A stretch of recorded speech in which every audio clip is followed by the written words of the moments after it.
স্বামী বলছে পর্দা করো, তোমাকে ভালোবেসে বলছি তুমি পর্দা করো, তুমি আমার অনেক প্রিয় একজন মানুষ, তুমি বেপর্দায় বাইরে যাবা, লোকজন দেখবে, কেমন হয়? ঠিক আছে, তোমাকে তো আমিই বিয়ে করেছি, তুমি আমার মানুষ, তোমাকে দেখবে কেন? প্রিয় মা ও বোনেরা, পর্দা ছাড়বেন না। আপনাদের জন্য 4টা কাজ: স্বামীর আনুগত্য করা, লজ্জাস্থানের হেফাজত করা, আপনার 5 ওয়াক্ত সালাত ঠিকঠাক মতো আদায় করা এবং রমজান মাসে সাওম রাখা। নবীজি বলেছেন সাল্লাল্লাহু আলাইহি ওয়াসাল্লাম, জান্নাতের যে কোনো দরজা দিয়ে ইচ্ছা আপনি প্রবেশ করতে পারবেন। আপনার জন্য সহজ। আর স্বামীর আনুগত্য বলতে আমি বুঝাইনি স্বামীর দাসত্ব করতে হবে, এটা বলিনি। এখনকার কিছু ফ্যামিলিস্ট মেয়ে আছে, ওরা আনুগত্য শব্দ মনে হয় যে দাসত্ব মনে হয়। আনুগত্য দাসত্ব এক জিনিস না। আনুগত্য কি? স্বামী কোরআন সুন্নাহর অনুকূলে কোনো কথা বলেছে, আপনি মানবেন। স্বামী বলছে পর্দা করো, তোমাকে ভালোবেসে বলছি তুমি পর্দা করো, তুমি আমার অনেক প্রিয় একজন মানুষ, তুমি বেপর্দায় বাইরে যাবা, লোকজন দেখবে, কেমন হয়? ঠিক আছে, তোমাকে তো আমিই বিয়ে করেছি, তুমি আমার মানুষ, তোমাকে দেখবে কেন?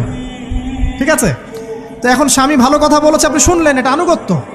আর ওই স্বামী যদি বলে আসো তো আমার কলিগরা এসেছে, ওকে খাবার সার্ভ করতে হবে, আসো খাবারটা পরিবেশন করো, এখন আপনি বেপর্দা হয়ে আপনার স্বামীর কলিগের সামনে খাবার পরিবেশন করতে শুরু করলেন, এটা কি আনুগত্য করতে হবে? এটা তখন আপনি আনুগত্য করবেন না। সিম্পল, কোরআন সুন্নাহর অনুগত কাজে আপনি স্বামীর আনুগত্য করবেন, বিপরীতে গেলে আপনি করবেন না। স্বামীর আনুগত্য মানে স্বামীর দাসত্ব নয়।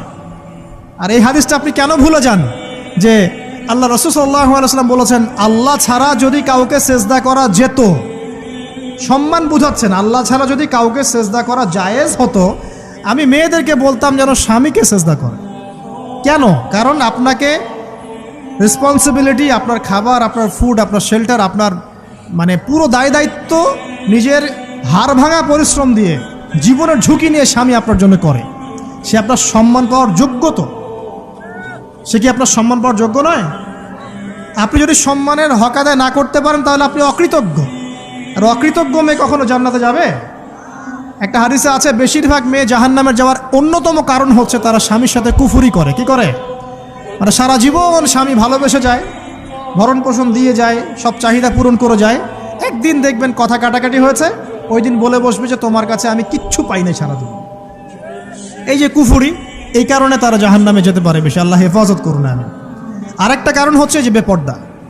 আপনাকে 4টা মূলনীতি ফলো করতে হবে। 1, এমন কোনো পোশাক পরবেন না যে পোশাকটা আটো সাটো, যেটা পরলে আপনার গায়ের কাঠামো বোঝা যায়। এটা বোরখা হলেও পরা যাবে না। আমি কি বুঝাতে পারছি? ডিজিটাল বোরখা দেখেন নাই? দেখছেন? মাশাআল্লাহ। আর কারা কারা দেখছেন? এদিকে চোখ বেশি যায় না? আচ্ছা, এমনি দেখা যায়, চোখ দিতে হয় না, এমনি দেখা যায়। ডিজিটাল বোরখা চলবে না, ডিজিটাল বোরখা চলবে না। আমার মত, এটা আমি মত দিচ্ছি, আমি আল্লাহর রাস্তায় সময় দিয়েছি অনেক দিন, এবং এখানে যে পর্দাটা শেখানো হয় এরকম পর্দা আমি অন্য কোথাও দেখিনি। এত চমৎকার পর্দা শেখানো হয়। কারা কারা সময় লাগিয়েছেন? 3 দিন 7 দিন সময় দিয়েছেন কারা কারা? বেশিরভাগই দেন নাই।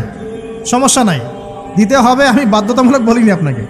বলেছি এখানে পর্দা শেখানো হয়, চমৎকার পর্দা শেখানো হয়, যে এখানে চোখটা পর্যন্ত তাদের ঢেকে রাখার তালিম দেওয়া হয়। যাই হোক, যেখানেই শেখেন অ্যাটলিস্ট পর্দাটা শিখলেই হলো। এমন পোশাক হবে না যেই পোশাকটা আটো সাটো, যেটা পরে আপনার গায়ের কাঠামো বোঝা যায়। 2 নম্বরে, এমন পোশাক পরা যাবে না যেই পোশাকটা পরলে বাহির থেকে ভিতরের অঙ্গ দেখা যায়। দেখেছেন? দেখেন নাই? দেখছেন হুজুর?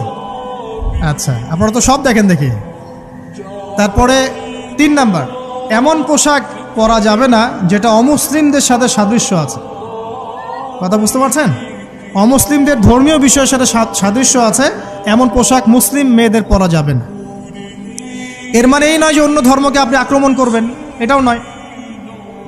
যে যার ধর্ম তাদের স্বাধীনতা মতো পালন করবে। মুসলিমরা বাধা দিবে? দিবে না। মুসলিমরা দাওয়াত দিতে পারে। কি করতে পারে? দাওয়াত দিতে পারে যে ভাই, যে লা ইলাহা ইল্লাল্লাহর কনসেপ্ট আপনাকে বুঝাচ্ছি, আল্লাহ ছাড়া কোনো মাবুদ নাই, মুহাম্মদ সাল্লাল্লাহু আলাইহি ওয়াসাল্লাম সর্বশেষ রাসূল, এই কোরআন পড়ুন, হাদিস পড়ুন, দেখুন এটাই হচ্ছে মানবতার মুক্তির সনদ।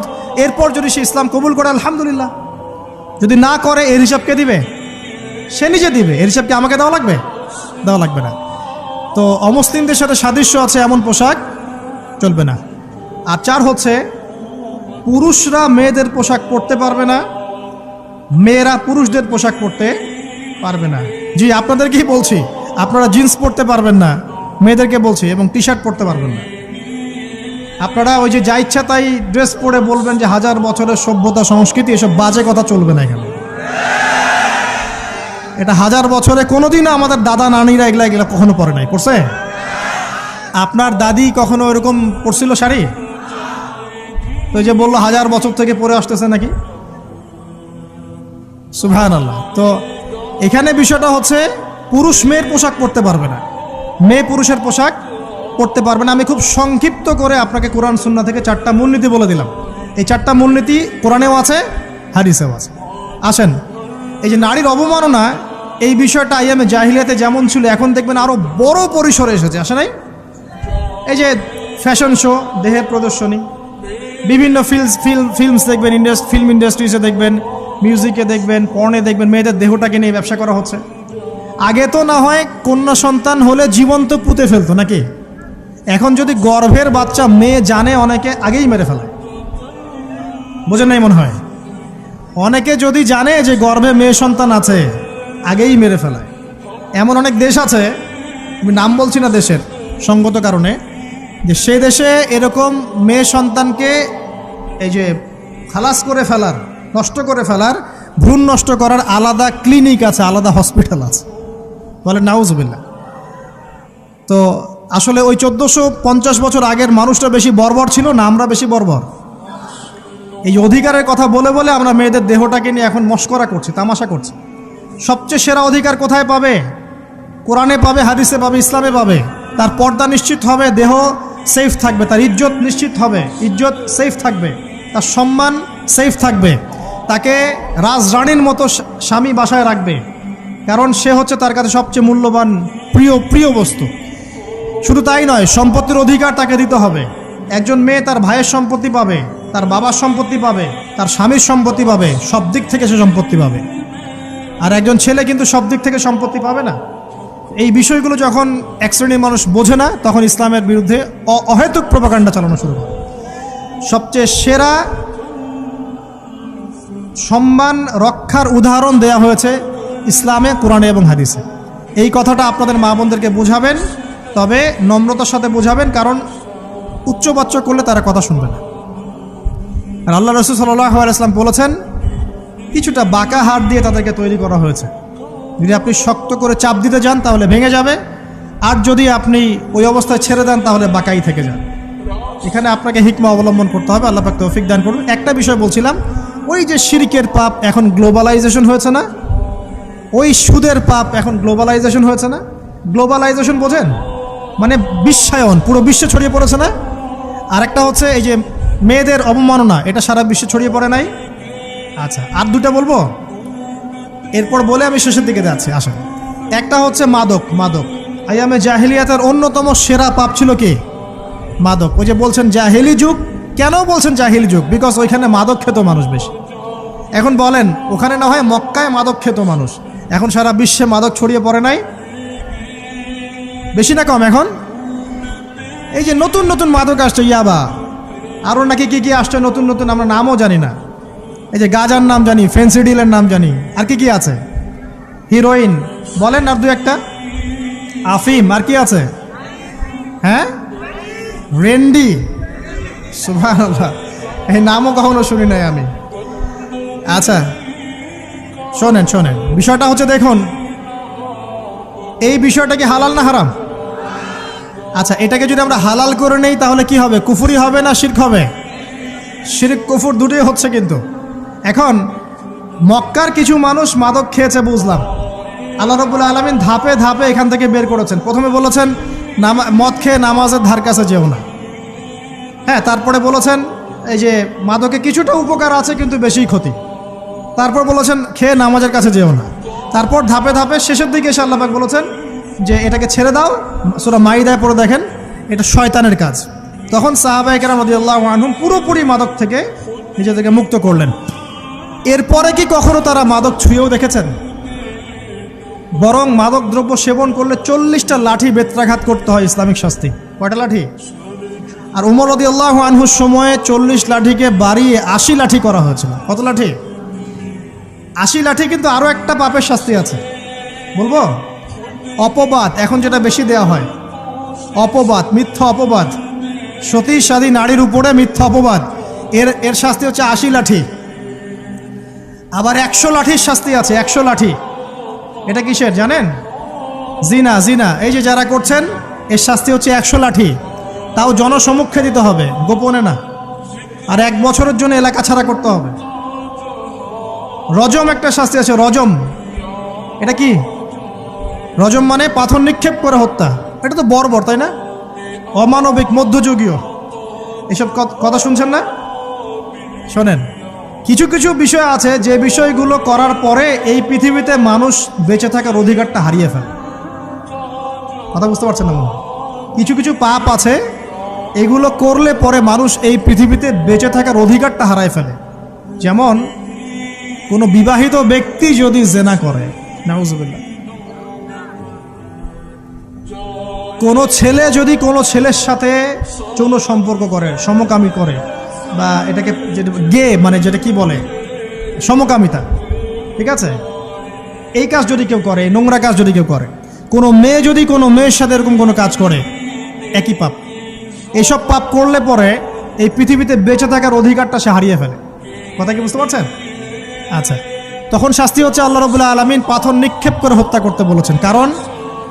কারণ হচ্ছে সে এত গর্হিত একটা কাজ করেছে যেটা এই শাস্তি পাওয়ার সম্পূর্ণ যোগ্য।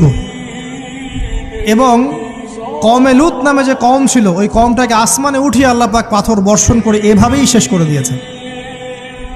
জর্ডান একটা দেশ আছে না, জর্ডান, জর্ডানের পাশে ডেড সি নামে একটা জায়গা আছে, ডেড সি, মৃত সাগর। ওইখানে সাদুম নামে একটা গোত্র থাকতো। কোন গোত্র? সাদুম। ওই সাদুম গোত্র এরকম সমকামী ছিল। আল্লাহ রাব্বুল আলামিন লূত আলাইহিস সালামকে পাঠিয়েছিলেন, তারা হেদায়েতের বাণী শোনে নাই। আল্লাহ পাক ওদেরকে আসমানে উঠিয়ে পাথর নিক্ষেপ করে উল্টা দিকে দাফন করে দিয়েছেন। নাউযুবিল্লাহ। কিছু কিছু পাপ আল্লাহ পাক সহ্য করেন না, আল্লাহ পাকের আরশ কেঁপে ওঠে। এই পাপগুলো সেরকম পাপ। কথা বুঝতে পারছেন? তো এই যে জিনা, পর্নোগ্রাফি, ব্যভিচার, পরকে, এগুলোর মধ্য দিয়ে আমরা নারীর অবমাননা করছি না? এবং ধর্মের মাধ্যমেও মাঝে মাঝে করছি, যখন আমরা ধর্মের নামে মেয়েদের অধিকার দিচ্ছি না। অনেকেই সম্পত্তির অধিকার দিচ্ছেন না, অনেকেই শিক্ষিত করছেন না, অনেকেই আরও এই যৌতুক নিচ্ছেন না, যৌতুক নিচ্ছেন না অনেকেই। যে বিয়ের সময় যৌতুক নেয়, এটা তো মেয়ের উপর, মেয়ের পিতার উপর টর্চার করা, সম্পূর্ণ হারাম, সম্পূর্ণ হারাম। তারপরে দেখবেন, রিপোর্টগুলো পড়ে দেখবেন যে এই বছর 2000 কত, এটা 22, এই 22-এই গভর্নমেন্ট রিপোর্ট অনুযায়ী নিবন্ধিত প্রায় 1339টা ধর্ষণের মামলা হয়েছে। তো এটা এখন অ্যাভেলেবল, যে কোনো সব জায়গায় ধর্ষণ হচ্ছে, এখন অ্যাভেলেবল। মানুষ এটাকে স্বাভাবিক মনে করছে, এখন নর্মাল, নর্মাল ধর্ষণ হতেই পারে, মানুষ এখন এমন মনে করছে। প্রত্যেক দিন পেপার খুলবেন, দেখবেন রেপের খবর, প্রত্যেক দিন খবর শুনবেন ধর্ষণের খবর। আর সব খবর তো আসে না, আসে হয়তো 10%, 20%, 30%, বেশিরভাগই আসে না।